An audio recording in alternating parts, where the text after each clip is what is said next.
미국 의회에서 이번 주 한국의 난민 정책을 점검하는 청문회가 개최됩니다. 지난해 한국 문재인 정부의 이른바 대북전단 살포금지법 청문회를 개최했던 미국 의회가 이번에는 한국의 인권 상황을 집중적으로 점검하는 건데, 청문회를 개최하는 의회 내 기구는 한국의 난민 수용률이 선진국 중 최하위라고 지적했습니다. 이조은 기자의 보도입니다. 미국 하원 내 초당적 코커스인 톰 렌토스 인권위원회가 한국 내 난민 실태와 한국 새 정부의 난민 정책을 점검하는 청문회를 오는 24일 개최한다고 밝혔습니다.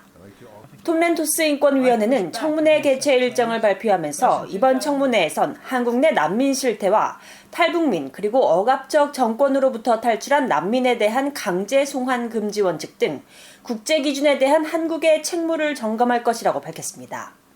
또 한국 윤석열 새 정부의 난민 정책에 대한 변화와 시사점을 살펴볼 것이라고 설명했습니다. 청문회에는 미국 워싱턴의 민간단체인 북한 자유연합의 수전 슐티 대표와 한국공익법센터의 김종철 변호사, 전환기정의 워킹그룹의 신희석 법률분석관, 인제대 일산백병원의 손문준 교수 등이 증인으로 출석합니다.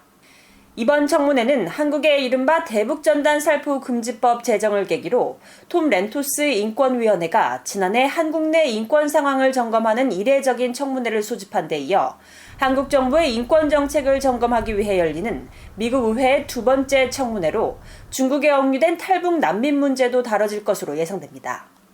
톰 렌토스 인권위원회 측은 윤석열 대통령이 취임사에서 인권을 위해 헌신하는 책임있는 글로벌 시민으로서의 한국 역할에 대해 언급하면서 경제와 문화적 리더십에서 한국의 핵심적 역할을 단언했다고 밝혔습니다.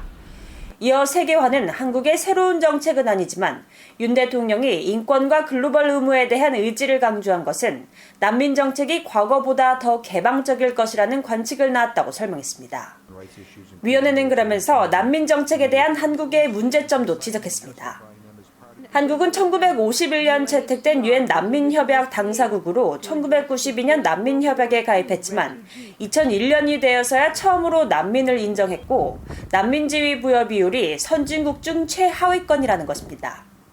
특히 국제기준에 미달하는 억류 조치부터 한국을 위해 일했던 400명에 가까운 아프간인들을 문재인 정부 시절 난민이 아닌 특별 공로자로 지정하는 것까지 한국의 난민 정책은 선진국의 추세를 벗어났다고 밝혔습니다. 유엔 난민기구에 따르면 지난 2010년부터 2020년까지 11년간 한국은 5만 218건의 난민지위 여부를 결정했으며 한국이 난민지위를 인정한 사례는 전체의 1.3%에 불과한 655건으로 난민 인정률이 주요 20개국 19개 국가 중 18번째를 기록해 최하위권이었습니다. VOA 뉴스 이조은입니다.